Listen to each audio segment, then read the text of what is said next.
Hello friends, I am Arpit and I am here with today's analysis. Today is 18th of September and I am going to cover one very important topic. And attached to that one topic, we have two more subtopics. The topic is UNESCO World Heritage Site.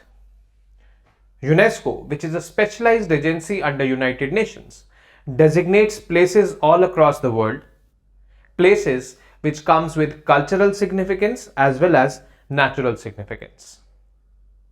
Having said that, there are two types of places, or I would say three types of places which are designated by UNESCO as World Heritage Sites.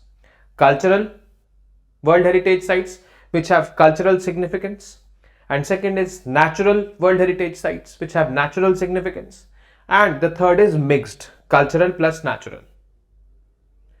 UNESCO has been doing it since 1970s, particularly 1972. In India, there are total 42 sites which have been designated as UNESCO's World Heritage Site. Out of 42, 34 are cultural, 7 out of them they are natural and 1 is mixed. And this year, that is 2023, UNESCO has labelled 2 places from India as the World Heritage Sites. First is Shanti Niketan, it is a place in West Bengal. And second is Sacred Ensembles of the Hoysalas. This is in Karnataka. These are temples in Karnataka which were made during the Hoysala dynasty, 11th to 14th century AD. These are kind of mixed temples. Mixed temple means they have mixed features of the northern temple architecture, that is the Nagara, and the southern temple architecture, that is the Dravidian. Tilted more towards Dravidian because they are in Karnataka. So Karnataka is in South India, so they'll have influence of the Dravidian architecture more as compared to the Nagara architecture. Talking about Shanti Niketan, it was a place which was named by Debendranath Tagore, father of Rabindranath Tagore. Now, in 1860s, 1870s, he went there. This place was quite scenic. Then Debendranath Tagore constructed a home over there. He named that home as Shanti Niketan, abode of peace. And he believed that this scenic beauty of this particular place is actually very good for meditation. Slowly and gradually, that entire town came to be known as Shanti Niketan. In 1901, Rabindranath Tagore established a school over there. And that school was based on the Brahmacharya principles. Brahmacharya principles, which were across the spectrum, means totally different from the Western principles or Western modern education, which we call. The Brahmacharya principles made the humans, the students, more close or more integrated with nature, with the society also. Principles and values like humility, tolerance, helping others, taking care of animals, honesty, all these were emphasized upon. And one more emphasis was on the health of the students.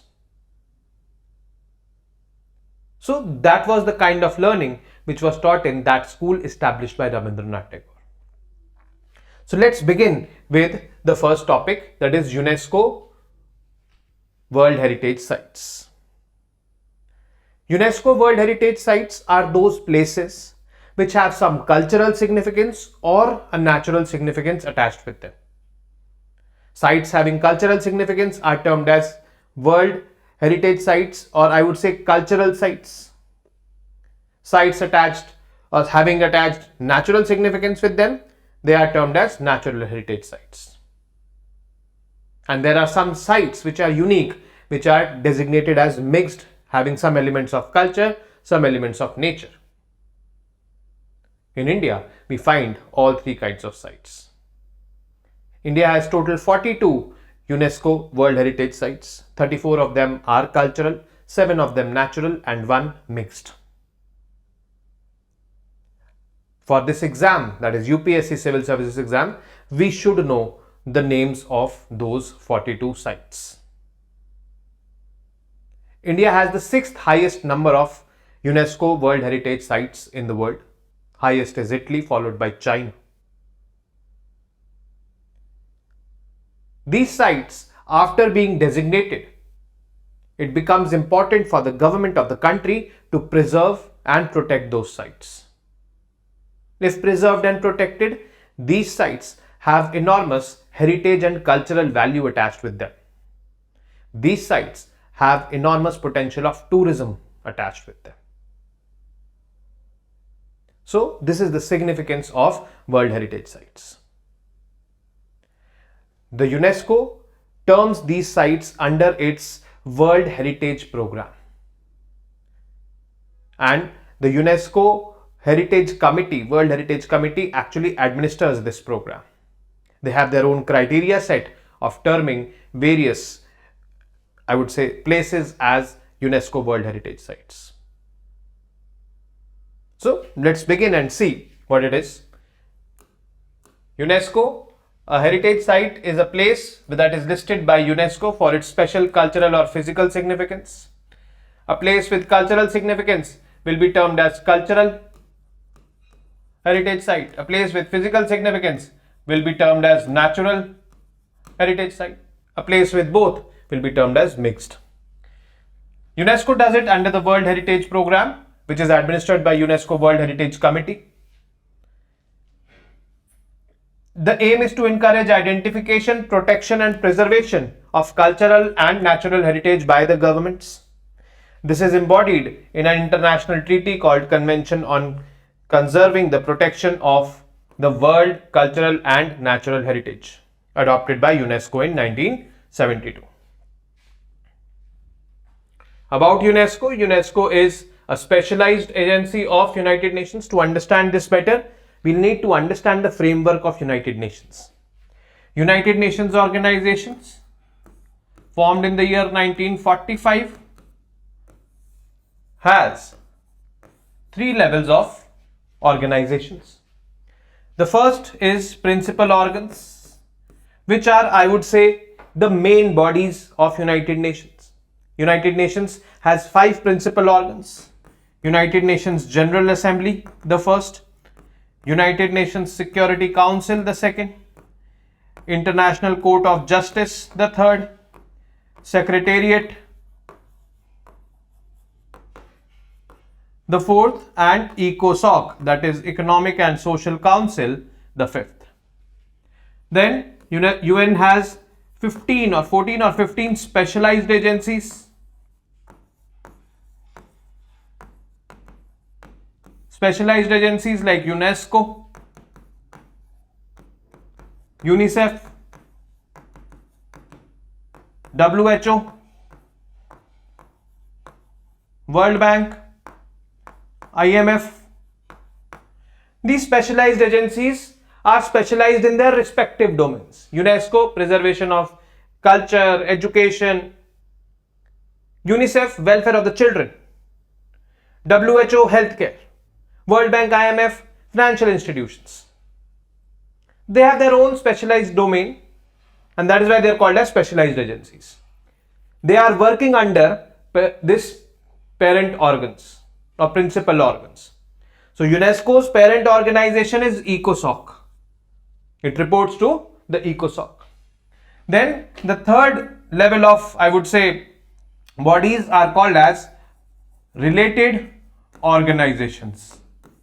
Related organizations are largely regulatory kind of organization. The first is WTO, World Trade Organization, which regulates international trade. Second, CTBTO, Comprehensive Test Ban Treaty Organization, which regulates the testing of nuclear weapons. Then IAEA, International Atomic Energy Agency, which regulates the nuclear fuels supply in the world. It also has this authority to audit nuclear facilities of various countries. And there are a few more, 4, 5 of them are there, 5 or 6 related organizations, 15 specialized agencies and 5 principal organs. So UNESCO, one such specialized agency of United Nations. UNESCO was also founded in 1945 along with UNO to develop intellectual and moral solidarity of mankind. Headquarters is in Paris, France of UNESCO. So this is the basic detail of UNESCO. UPSC at times can ask how UNESCO chooses these sites. Actually, UNESCO names cultural as well as natural sites. Obviously, mixed are also there. But the respective organizations in the countries, like for example, for India, Ministry of Culture proposes the names of various cultural heritage sites or natural heritage sites or mixed sites to UNESCO. Then UNESCO scrutinizes it. UNESCO has this World Heritage Committee. They have their own parameters of selecting the places based on cultural or natural significance attached to them. So on that basis, they choose. Now this question might be coming to your mind that what kind of parameters are there? Actually, there are 10 parameters on which this committee decides. Human-centric creative genius, that particular places, or interchange of values are happening from that place. Testimony to cultural tradition of the society that place entails. Significance in human history that place has. Traditional human settlement this place has. Like let's suppose in last year or last to last year, that is 2021, a place from Indus Valley civilization was chosen. I think it was Dholavira. So it was a traditional human settlement. Heritage associated with events of universal significance. So what were the heritage associated? Universal significance like education, conservation of nature, health. All these have universal significance, and Shanti Niketan is chosen because of this particular parameter. Natural phenomena or beauty is there. The natural sites. Major stages of Earth's history are recorded on that site. Then also significant ecological and biological processes that place is responsible. So natural heritage sites will be chosen on the basis of this parameter. And significant natural habitat for biodiversity, again a parameter for choosing a natural heritage site. So these are the 10 parameters. Do we have to memorize them? No, it is not necessary. It is not compulsory that you have to memorize all these 10. But yes, you need to be aware about it. What kind of parameters they have. This simple awareness can be okay. How many UNESCO World Heritage Sites in India? Now actually, with the inclusion of Shanti Niketan and the Hoysala temples, there are 42 sites. 34 of them cultural, 7 natural and 1 mixed. Earlier there were 40. 2022 there was no inclusion. 2021 again there were 2 inclusions. So one was, I think, the Mantapa temple, something like this was there, and one place from Indus Valley civilization, I think Dholavira, which I just mentioned. Now 2023 again 2 included, which makes it to 42. Now there is this link. You can click on this link and have the entire, I would say, list in front of you.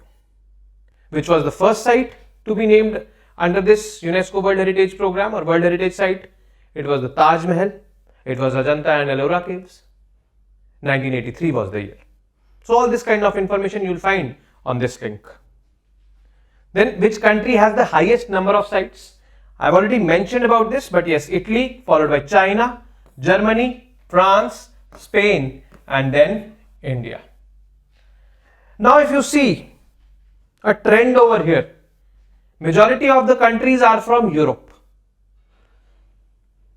European heritage, European culture is also rich. But the Chinese civilization is also an old civilization. Indian civilization considered to be one of the oldest civilization.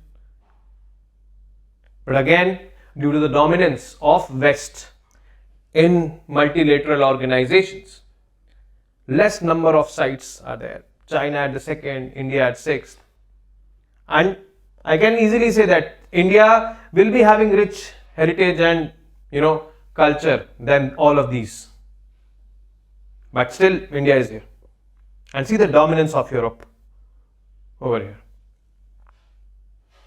So you need to connect things like this.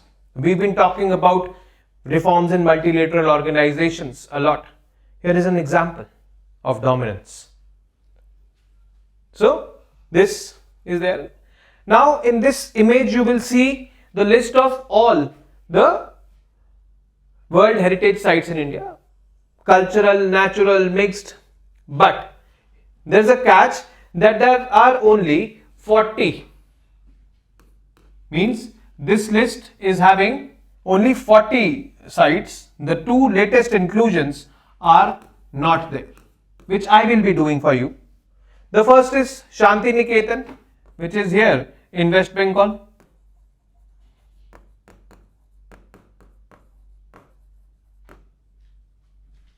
The second is Hoysala temples, which is here in Karnataka.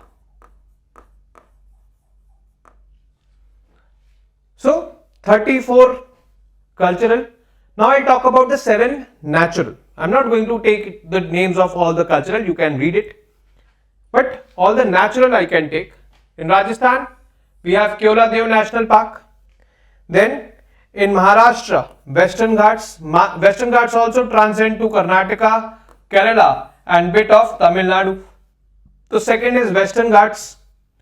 Third, if I talk about is Sundarbans National Park, West Bengal. Then Assam, we have two natural heritage sites, Kaziranga National Park and Manas Wildlife Sanctuary. So 1, 2, 3, 4, 5, it is there. Then we have Nanda Devi and Valley of Flowers. Then we have Great Himalayan National Park. These are the natural heritage sites. One which is mixed is Sikkim, Kanchenjunga National Park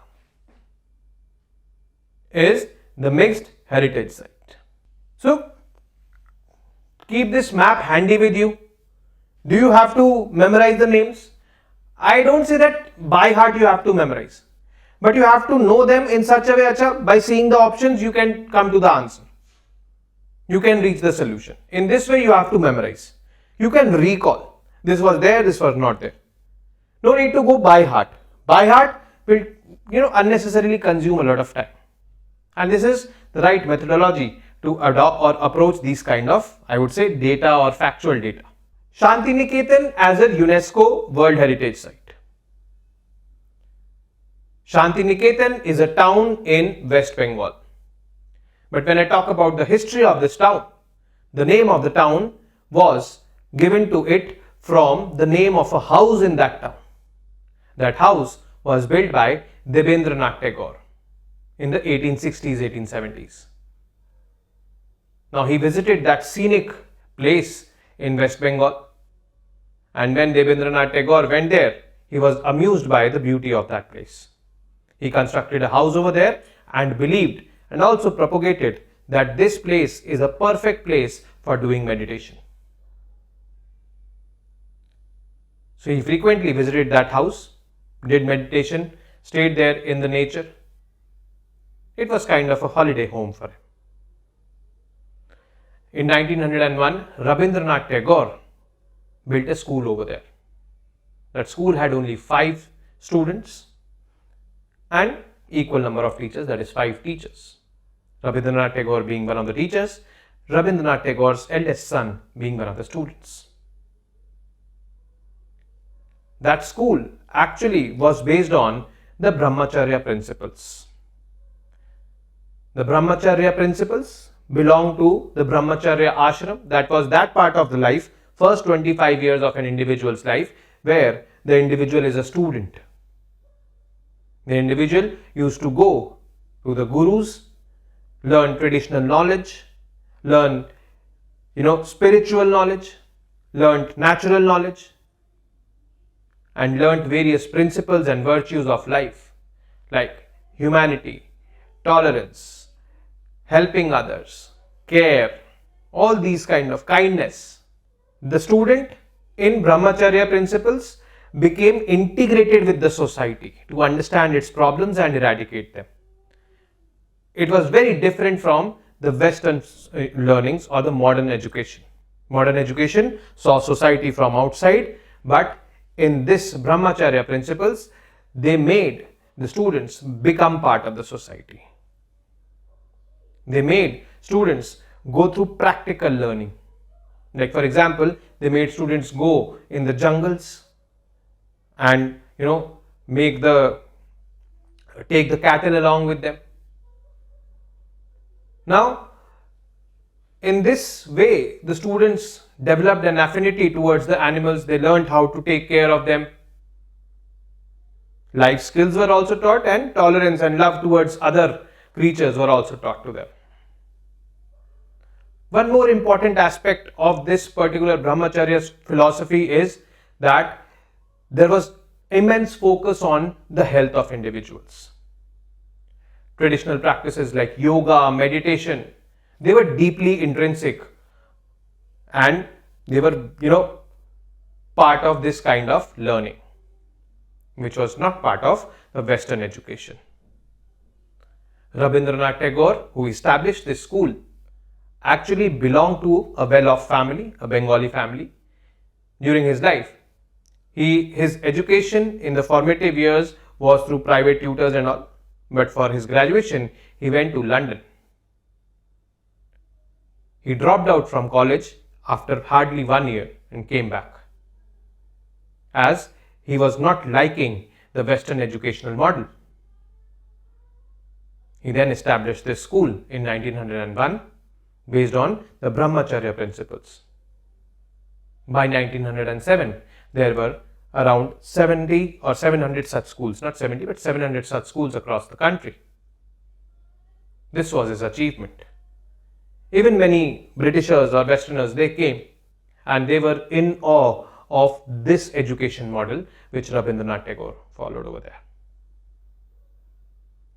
And 2023, Shantiniketan as a whole town has become a UNESCO World Heritage Site. It is one of those unique sites which is a living site and has been termed as UNESCO's World Heritage.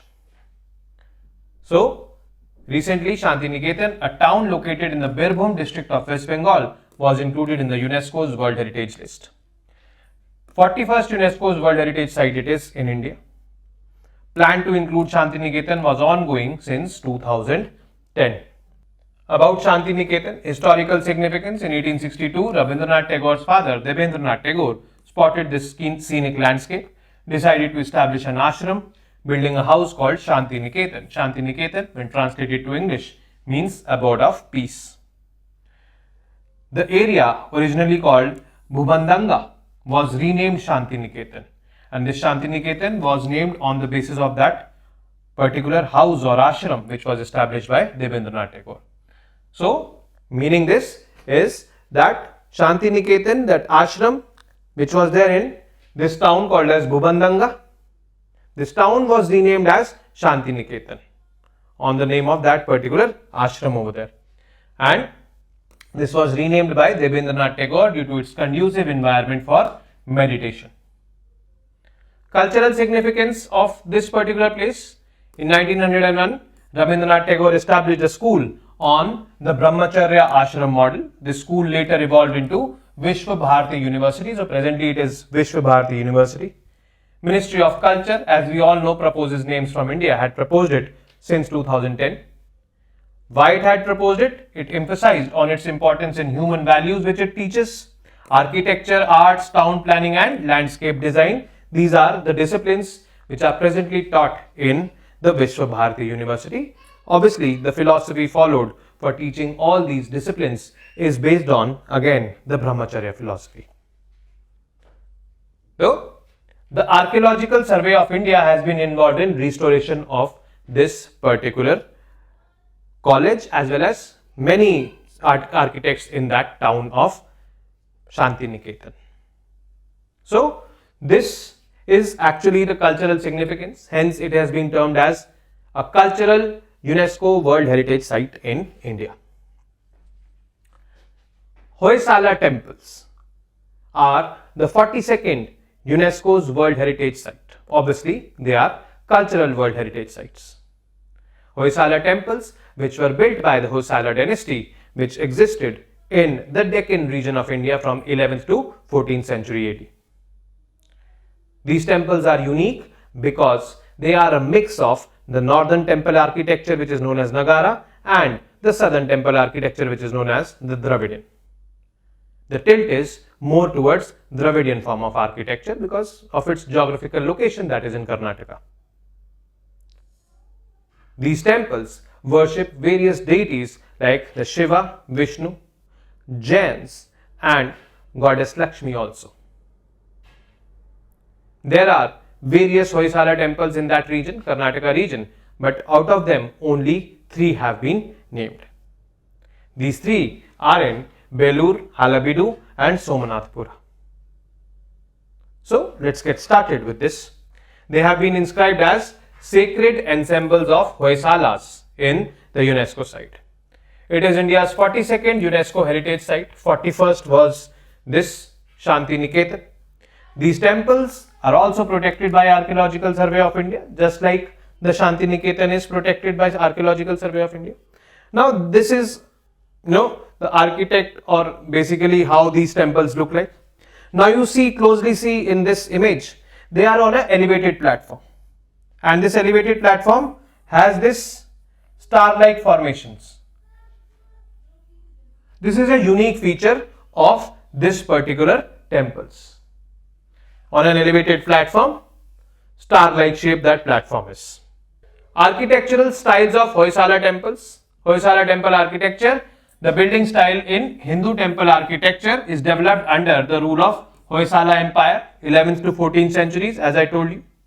Hoysala temples are known for evolving a distinct style that is ornate with temple architecture following the stellate plan. Stellate plan is that star shape built on a raised platform. That raised platform was there. Then material used is chloritic schist. It is kind of a stone which is perforatory in nature. So this kind of stone is also not used in any of the temples. That is why it is also a unique feature of this particular style of temples. It is believed to be a mix of Nagara temple style and Dravidian temple style, with tilted more towards Dravidian temples. Since the geographic location of these temples are Karnataka, close proximity to the southern India. Actually, it is southern India. Now, which deities are worshipped? So it would be natural that temples are there. Hindu temples, we call them. The 2 major gods, Shiva, Vishnu, will be there. They are there. But it can be a surprise to many, and UPSC picks up questions on these kind of out of the box informations or slightly different information. That is, some of these temples are dedicated to the Jain faith as well. We have examples of 2 temples, Shravan Belagola and Kadambalahalli. These 2 temples are Jain temples. These are Hoysala temples, having all those features which we just discussed. Then Shiva temple, Vishnu temple, quite common, and majority of these temples, if you see on Wikipedia also, the list of Hoysala temples, majority of them are dedicated to Lord Vishnu, followed by Lord Shiva. One of the temple is also dedicated to Lakshmi Devi, the goddess of wealth. Temple is an exception as it is dedicated to neither Vishnu or Shiva. Then 2-3 temples you will see in that list which are dedicated to incarnations of Shiva or Vishnu. Those were the local deities. But since they were incarnations, so I have not mentioned them. I have only mentioned Shiva, Vishnu, Jains and Lakshmi Devi. So UPSC can also ask these kind of questions. It has asked in the past. And you should know all this. So this entire session which we just covered, we are over with the session which we just covered, was a session which was fully loaded with prelims centric information largely. But as we are seeing the just concluded GS papers in the mains stage, UPSC is also asking these kind of information laden questions in the mains as well. So we need to be prepared with these topics. If a question comes in prelims, we are able to answer. If a question comes in mains, we are able to answer. And we will only be able to answer if we revise. Our main focus should be on revisions. And that is why when I end my session, I always say, and most importantly, revise. That revision is very, very important. So, this is it from today's session from my end. I will be meeting you with some more important and informative news pieces tomorrow. Till then, keep studying, keep writing, keep reading, and keep revising. That's it. Jai Hind. Dhanyavad.